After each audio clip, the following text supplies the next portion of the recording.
Trina Kendaza, pinahiram si Mithy kina Carlo Aquino at Charlie Dizon. Viral at mainit na pinag-uusapan ngayon sa ilang mga social media platforms at ilang mga entertainment news sites ang balitang nagkita na umano sa personal ang anak ni na Carlo Aquino at Trina Kendaza, na si Mithy at ang kanyang stepmother na si Charlie Dizon sa unang pagkakataon. Sa Instagram photo na in-upload ng kaibigan ni na Charlie Dizon at Carlo Aquino na si Ramsey Gonzalez, makikita ang bagong kasal na may dalang anak, na pinaniniwala ang si Mithy. Ikinatuwa naman ng ilang fans ni na Charlie Dizon at Carlo Aquino kung nagkakasundo na sina Charlie at Mithy bilang bahagi ng co-parenting setup ni na Carlo Aquino at Trina Kendaza. Gayunpaman, may mga netizens ang nagsabi na tiyak na nakakalungkot nito para kay Trina na makitang masaya si Carlo Aquino sa kanyang bagong asawa kasa ang kanilang anak na dalawa. May mga nagsasabi pa na talagang napakabait ni Trina Kendaza dahil nakakaya pa rin niya ipahiram ang kanyang anak kay Carlo kasama ang asawa nitong si Charlie. Medyo masakit ito para kay Trina na makita ang anak niya na malapit sa kinakasama ng dati niyang ex na kung titignan ay parang isang complete at happy family.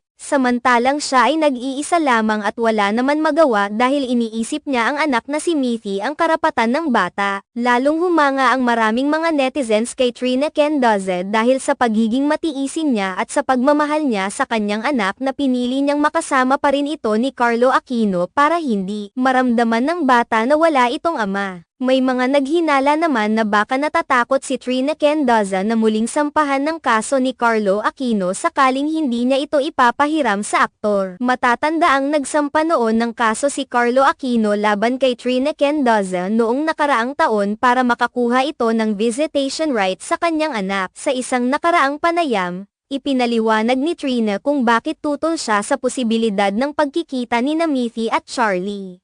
Ang sa akin lang, kapag kukunin niya si Mithy, gusto ko, si Mithy lang sana. Mamili siya kung kanino niya ay spend yung time niya.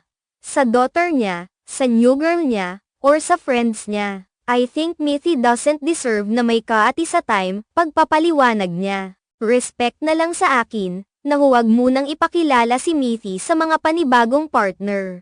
Kasi ayaw ko ring i-instill sa utak ng anak ko, sa values niya, na okay lang magpapalit-palit ng partner. If ever man dumating yung panahon na may papakasalan na siya, siguro yun kailangan na namin magkita-kita, dagdag pa niya.